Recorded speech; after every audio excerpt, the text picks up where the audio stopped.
ஹரே கிருஷ்ண பக்தர்களே, கிருஷ்ண உணர்வு மிக உன்னத யோகம் பாகம் 21 அத்தியாயம் 7 பக்தி யோகம் செயல்படும் விதம்.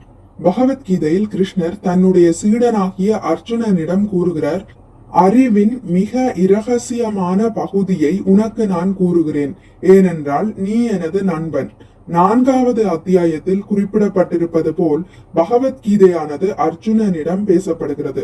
ஏனென்றால் அவன் ஒரு பக்தன் என்ற ஒரே ஒரு தகுதி மட்டுமே அங்கு உள்ளது.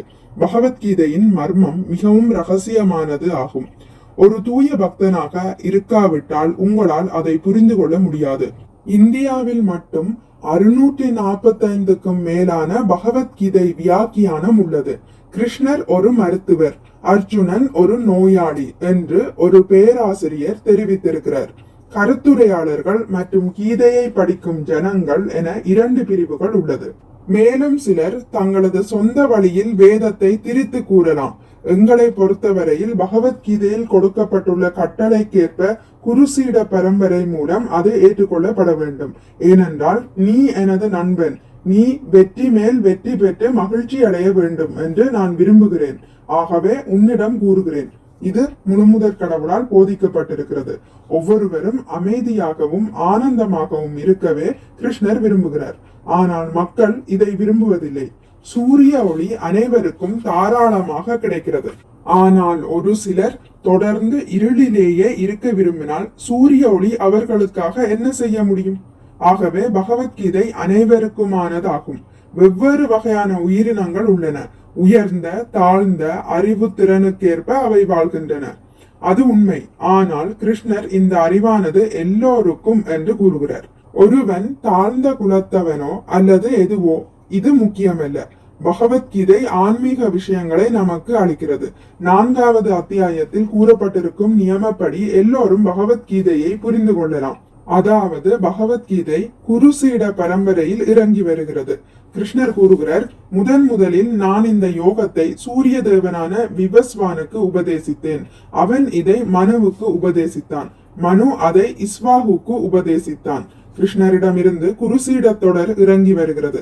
ஆனால் காலப்போக்கில் இச்சீடத்தொடர் விடுபட்டு போகவே அர்ஜுனனை புது சீடனாக கிருஷ்ணர் தயார் செய்தார். 2வது அத்தியாயத்தில் அர்ஜுனன் கீழ்கண்டவாறு சரணடைகிறான். இவ்வளவு நாட்கள் வரை நான் ஒரு நண்பன் என்ற முறையில் பழகினேன். ஆனால் இப்போது நான் உம்மை ஒரு ஆன்மீக குருவாக ஏற்கிறேன். இக்கொள்கையை பின்பற்றும் ஒவ்வொருவரும் கிருஷ்ணரை போன்ற குருவை ஏற்கிறார்கள். சீடனுக்கு அர்ஜுனன் ஒரு எடுத்துக்காட்டு. கிருஷ்ணர் அர்ஜுனனின் ஆன்மீக குருவாக இருந்து பேசிக்கொண்டு இருக்கிறார். மேலும் அர்ஜுனன் கூறுகிறான், நீர் சொல்வதனைத்தையும் நான் ஏற்கிறேன். இவ்வாறு அர்ஜுனன் கூறினார். கிருஷ்ணர் கூறியது அனைத்தையும் அர்ஜுனன் ஏற்றுக்கொண்டார். அர்ஜுனனுக்கு அது பிடிக்குதா இல்லையா என்பதை அவர் பொருட்படுத்தவில்லை. கிருஷ்ணர் என்ன கூறினாலும் அதை அவர் ஏற்றுக்கொண்டார். நான் இதை விரும்புகிறேன், ஆகவே நான் இதை ஏற்றுக்கொள்கிறேன். இதை நான் விரும்பவில்லை, அதனால் இதை நான் விட்டு விடுகிறேன். இவ்வாறான படிப்பு முட்டாள்தனமாகும். ஆன்மீக குரு கிருஷ்ணரின் பிரதிநிதியாக ஒரு பக்தராக இருப்பது அவசியமாகும். மாணவனும் அர்ஜுனனை போல இருக்க வேண்டும். அப்போது கிருஷ்ண உணர்வு கல்வி முழுமையானதாகும். இல்லை என்றால் இது கால விரயமே.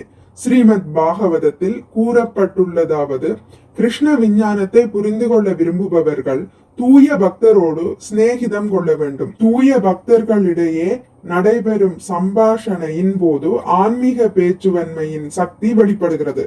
பகவத்கீதையின் பாண்டித்ய விவாதம் பயனற்றதாகும். உபனிஷத்தில் கூறப்பட்டுள்ளதாவது, கடவுளிடத்தில் அசைக்க முடியாத நம்பிக்கை வைத்திருப்பவனும் அதே நம்பிக்கை கடவுளின் பிரதிநிதியிடமும் உள்ளவனுக்கு வேத ஞானத்தின் அனைத்து விஷயங்களும் வெளிப்படுத்தப்படும். ஒரு பக்தனுக்குரிய தகுதியை நாம் பெற வேண்டும். கடவுளுக்கு மிக பிரியமானவனாக மாற வேண்டும். என்னுடைய ஆன்மீக குரு அடிக்கடி கூறுவார், கடவுளை காண முயற்சி செய்யாதே, கடவுள் உன்னை காணும்படியாக செயல்படு. தகுதியை நாமே வளர்த்து கொள்ள வேண்டும். உங்களது தகுதியின் மூலம் கடவுள் தானே வந்து உங்களுக்கு காட்சி அளிப்பார். ஒருவர் கடவுளை காண முடியாமல் அனைத்து பௌதீக தேவைகளையும் கடந்தவராகிறார். இந்த பௌதிக உலகத்தில் நிலையற்ற சூழ்நிலையில் நாம் எப்பொழுதும் அதிருப்தியுடன் இருக்கிறோம். மகிழ்ச்சி தற்காலிகமானது. தற்காலிகமான நிலை கூட அதிக நேரம் நீடிப்பதில்லை. குளிர் வெப்பம் ஆகிய இரண்டும் வருவதும் போவதுமாய் இருக்கிறது. கிருஷ்ண உணர்வு முறை பூரண நிலையை அடைவதற்கானதாகும். கிருஷ்ணர் ஒவ்வொருவருடைய இதயத்திலும் இருக்கிறார். எந்த அளவுக்கு நாம் புனிதம் அடைகிறோமோ அந்த அளவுக்கு அவர் வழியை காட்டுவார். முடிவில் இந்த உடலை விட்டு ஆன்மீக உலகத்திற்கு செல்லலாம். ஹரே கிருஷ்ணா. இதுடன் முடித்துக் கொள்கிறேன். இனி அடுத்த பதிவில் இதன் தொடர்ச்சி தொடரும். மிக்க நன்றி. ஹரே கிருஷ்ணா. உங்களுக்கு இந்த வீடியோ பிடித்திருந்தால் லைக் பண்ணுங்கள், ஷேர் பண்ணுங்கள், சப்ஸ்கிரைப் பண்ணுங்கள். நோட்டிபிகேஷன் பெல்லை அழுத்துவதன் மூலம் அடுத்த பதிவுகள் உங்களை வந்தடையும். பகவான் ஸ்ரீ கிருஷ்ணரை பற்றி கேட்டு மகிழ்வோம். ஹரே கிருஷ்ணா.